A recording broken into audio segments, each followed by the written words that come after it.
नमस्कार, मैं अशोक और आप देख रहे हैं ताजा दृष्टिकोण।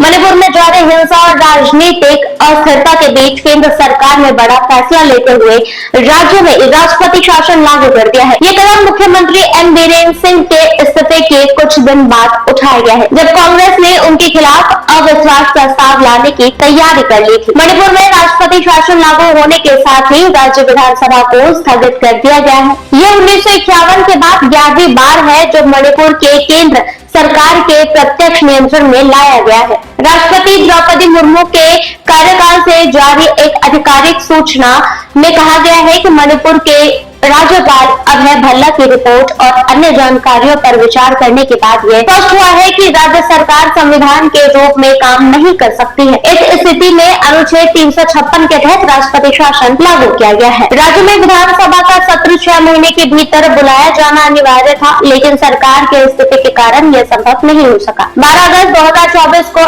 आखिरी विधानसभा सत्र हुआ था। 10 फरवरी 2025 को समय सीमा खत्म होने से पहले राष्ट्रपति शासन की घोषणा कर दी गई है। बीरेंद्र सिंह ने 9 फरवरी को मुख्यमंत्री पद से इस्तीफा दे दिया था। ये कदम उन्होंने दिल्ली में केंद्रीय नेतृत्व से मुलाकात के बाद उठाया। हालांकि भाजपा के भीतर नए मुख्यमंत्री को लेकर सहमति नहीं बन पाई।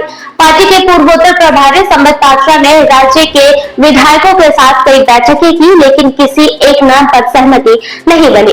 भाजपा नेतृत्व ने मणिपुर में नई सरकार बनाने का प्रयास किया, लेकिन विधायकों में सहमति नहीं बनने के कारण पार्टी को राष्ट्रपति शासन की सिफारिश करनी पड़ी। पार्टी के मुख्यमंत्री पद के लिए कई दावेदार थे, जिनमें विधानसभा अध्यक्ष ठोकचुम सत्यव्रत सिंह, ठेगम विश्वजीत सिंह, युगनाम खेमचंद सिंह और थोकचुम राधेश्याम सिंह शामिल थे, लेकिन किसी को स्पष्ट बहुमत नहीं मिल सकी। बीजेपी के कुछ नेता बीरेंद्र सिंह के समर्थन में थे, जबकि अन्य उन्हें हटाना चाहते थे। इस अतिरिक्त मतभेद के कारण पार्टी नेतृत्व किसी एक नाम पर सहमति नहीं हो सकी। भाजपा के पास 8 सदस्य विधानसभा में 37 विधायक थे, लेकिन एनपीपी 7 विधायक और केपीए 2 विधायक के समर्थन वापस लेने के बाद राजनीतिक अस्थिरता बढ़ गई है। भाजपा के 12 विधायकों ने नेतृत्व परिवर्तन की मांग की है, जिससे पार्टी और सरकार पर दबाव बढ़ गया है। मई 2023 में मणिपुर जातीय हिंसा की चपेट में है, जिसमें मितेई और कुकी जो समुदाय के बीच टकराव जारी है। इस हिंसा में अब तक 250 से अधिक लोग मारे जा चुके हैं और 60,000 से अधिक लोग विस्थापित हुए हैं।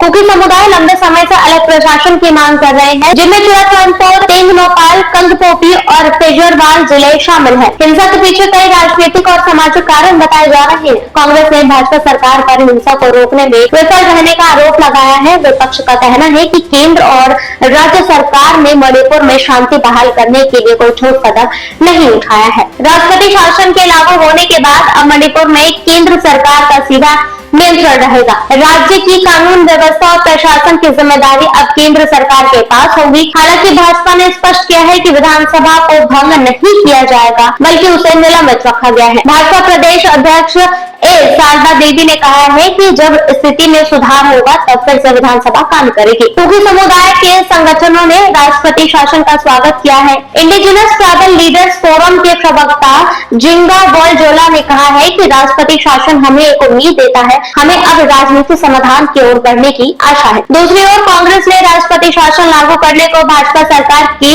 विफलता करार दिया है। कांग्रेस नेता जयराम रमेश ने कहा, ये भाजपा सरकार की अक्षमता का प्रमाण है। आखिरकार वही हुआ जिसकी कांग्रेस 20 महीने से मांग कर रही थी। राहुल गांधी ने भी ट्वीट कर इस विषय में अपनी बात सामने रखी है। मणिपुर में राष्ट्रपति शासन का लागू होना भाजपा का मणिपुर पर शासन कर पाने की अयोग्यता का मान लेना है। अब प्रधानमंत्री मोदी मणिपुर में अपनी जिम्मेदारी से मना कर सकती है। क्या आखिरकार उन्होंने राज्य में जाने का और मणिपुर और भारत के लोगों को वहां पर शांति वापस लाने का प्लान समझाने का मन बना लिया है। मणिपुर में राष्ट्रपति शासन के तहत अब केंद्र सरकार को हिंसा रोकने और राजनीतिक समाधान निकालने के लिए कदम उठाने होंगे। राज्य में कुकी और मितेई समुदाय के बीच तनाव बना हुआ है और दोनों के बीच गहरी खाई को काटना सरकार के लिए बड़ी चुनौती होगी। राष्ट्रपति शासन के दौरान केंद्रीय एजेंसी और सुरक्षा बल राज्य में शांति स्थापित करने की कोशिश करेंगे। इसके अलावा कुकी समुदाय के अलग प्रशासन की मांग को लेकर केंद्र सरकार